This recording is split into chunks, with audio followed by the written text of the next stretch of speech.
बीरबल ने कैसे एक ऊंट को बना दिया दरबार का सदस्य। अकबर का दरबार अपनी भव्यता और न्याय के लिए पूरे हिंदुस्तान में प्रसिद्ध था। उस दरबार में सबसे बड़ा विद्वान, सेनापति और सलाहकार बैठे थे, लेकिन उन सबके बीच एक व्यक्ति था जिनकी बुद्धि की चर्चा राजा से लेकर आम किसान तक करता था, बीरबल। उस दिन दरबार में कुछ अलग ही सन्नाटा था। ना कोई हंसी, ना कोई बहस, ना कोई चहल पहल। अकबर बादशाह अपने सिंहासन पर बैठे थे, लेकिन उनका मन कहीं और था। उन्होंने देखा कि आज दरबार में कई मंत्री सिर झुकाकर बैठे हैं, जैसे जीवन से हार मान चुके हो।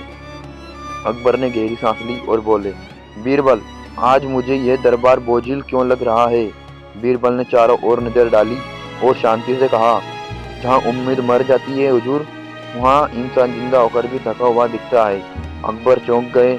क्या तुम कहना चाहते हो कि मेरे दरबार के लोग थक चुके हैं? बीरबल मुस्कुराए, थकान शरीर से नहीं होती जहाँपना, थकान मन की भी होती है। और आज के समय में सबसे ज्यादा लोग मन से हार मान लेते हैं। दरबार में सन्नाटा और गहरा हो गया। तभी दरबार के बाहर शोर सुनाई दिया।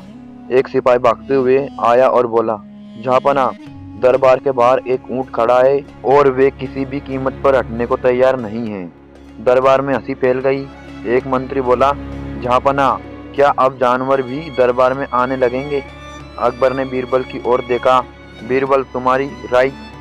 बीरबल शांत स्वर में बोले, जहाँपना, अनुमति हो तो मैं उस ऊंट को दरबार में बुला लूं। पूरा दरबार हैरान रह गया।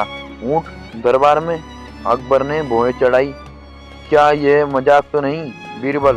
बीरबल ने हाथ जोड़कर कहा, नहीं जहाँपना, नहीं जहाँपना, आज की ये सबसे जरूरी सीख बनेगा।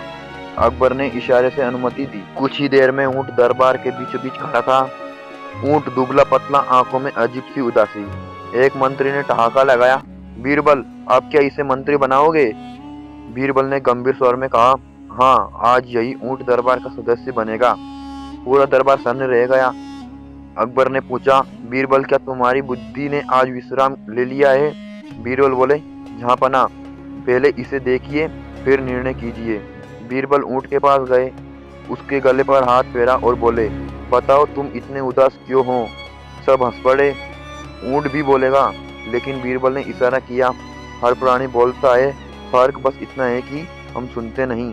फिर बीरबल ने स्वयं ऊंट की ओर से बोलना शुरू किया, मैं रेगिस्तान में पैदा हुआ, मुझे लंबी यात्रा के लिए बनाया गया, मुझ पर बोझ लादा गया, रास्ते कठिन थे, धूप जलाती थी, लोग मुझे कहते, तू तो ऊंट है, तेरा काम ही बोझ उठाना है। एक दिन में थक गया, बोझ से नहीं, इस सोच से कि मेरा कोई मूल्य नहीं। दरबार में सन्नाटा छा गया।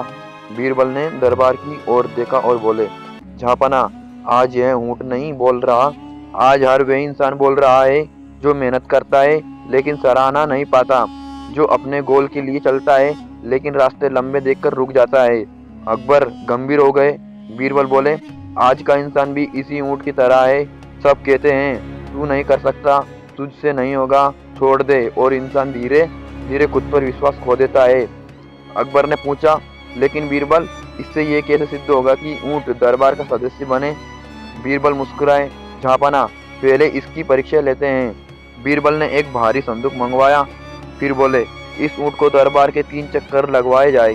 सिपाहियों ने संदूक ऊंट पर रख दी और ऊंट धीरे धीरे चलने लगा। लोग हंस रहे थे, देखो जानवर क्या करेगा, लेकिन ऊंट रुका नहीं। एक चक्कर, दूसरा चक्कर और तीसरा चक्कर। ऊंट की आंखों में थकान थी, लेकिन उसके कदम रुके नहीं। बीरबल ने ऊंची आवाज में कहा, इसे देखो, ये जानता है कि रास्ता कठिन है, फिर भी रुकता नहीं। आज का इंसान रास्ता देखकर ही हार मान लेता है। फिर बीरबल ने ऊंट से संदूक उतरवाया और कहा, अब इसे सम्मान के साथ बैठाया जाए। अकबर उठ खड़े हुए। दरबार में घोषणा की अकबर ने, आज से यह ऊंट दरबार का सदस्य है। दरबार स्तंभ था। अकबर बोले, क्योंकि इसने हमें सिखाया कि जो चुपचाप अपने कर्तव्य पर चलता है वे सम्मान का अधिकारी होता है। बीरबल ने अंत में कहा, जो लोग आज डिप्रेशन में हैं, जो अपने गोल से भटक गए हैं, उन्हें ये याद रखना चाहिए, ऊंट कभी नहीं पूछता कि मंजिल कितनी दूर है, बस वे चलता रहता है। अगर तुम भी चलते रहोगे तो एक दिन तुम्हें भी तुम्हारे जीवन के दरबार में सम्मान मिलेगा। दरबार में तालियां गूंज उठी और ऊंट आज इतिहास बन गया। कहानी की सीख। हार मान लेना सबसे आसान रास्ता है, चुपचाप मेहनत करना सबसे कठिन। लेकिन वह इंसान आगे बढ़ता है जो ऊंट की तरह धीरे धीरे चलता रहता है। सम्मान का बोझ। दरबार में उस दिन अजीब सी खामोशी थी। जिस ऊंट को कल तक लोग मजाक समझ रहे थे, आज वही ऊंट राज दरबार के एक कोने में शांति से बैठा था। उनके सामने पानी रखा था, चारा भी, और सबसे बड़ी बात सम्मान भी। लेकिन सम्मान का बोझ कभी कभी वजन से ज्यादा भारी होता है। अकबर बादशाह सिंहासन पर बैठे ऊंट को देख रहे थे। उनकी आंखों में सवाल था। उन्होंने बीरबल से कहा, बीरबल, कल तुमने दरबार को आईना दिखाया, लेकिन क्या यह सीख एक दिन में टिक पाएगी? बीरबल हल्के से मुस्कुराए, झापना, सीख तभी टिकती है जब उसकी परीक्षा ली जाए। अकबर ने भौहें चढ़ाई, फिर आज किसकी परीक्षा होगी? बीरबल ने बिना देर किए कहा, आज इस ऊंट की और उन सबकी जो खुद को इंसान कहकर उससे बेहतर समझते हैं। दरबार में खरगोशियां शुरू हो गई। एक मंत्री बोला, बीरबल, अब तो हद हो गई, एक जानवर हमारी बराबरी कैसे कर सकता है? बीरबल ने उसी मंत्री की ओर देखा और शांति से पूछा, अगर बराबरी मेहनत से तय हो तो क्या केवल इंसान होना ही काफी है? मंत्री चुप हो गया। बीरबल ने घोषणा की, आज दरबार के सामने एक प्रस्ताव रखा जाएगा। एक कठिन कार्य है जिसे कोई भी पूरा कर सकता है, चाहे मंत्री हो या ऊंट। कार्य यह था, राज्य के दूर दराज इलाके में बसा एक गांव तक अनाज पहुंचाना। रास्ता लंबा था, धूप तेज, और वापस उसी दिन आना है। कई मंत्री पीछे हट गए, किसी ने बीमारी का बहाना बनाया, किसी ने उम्र का। बीरबल ने ऊंट की ओर देखा। ऊंट चुपचाप खड़ा था, ना कोई सवाल ना कोई बहाना। ऊंट के ऊपर अनाज लादा गया। सिपाहियों ने कहा, यह रास्ता आसान नहीं है। बीरबल बोले, जिंदगी भी आसान नहीं होती, लेकिन चलना फिर भी पड़ता है। ऊंट चल पड़ा। रास्ते में धूप ने आग उगली, पैर जलते थे, पानी कम था। एक सिपाही बोला, इसे वापस ले चलते हैं, ये गिर जाएगा। बीरबल ने सिर हिलाया। जो लोग अपने लक्ष्य से डरते हैं वे कभी मंजिल तक नहीं पहुंच पाते। रास्ते में ऊंट एक पल को रुका। उसकी सांसें तेज थी, मानो वे भी सोच रहा हो, क्या कर रहा हूं मैं ये। उसी क्षण बीरबल ने उसके कान के पास धीमे से कहा, तुम बोझ नहीं उठा रहा, तुम अपनी पहचान बना रहे हो। ऊंट फिर चल पड़ा।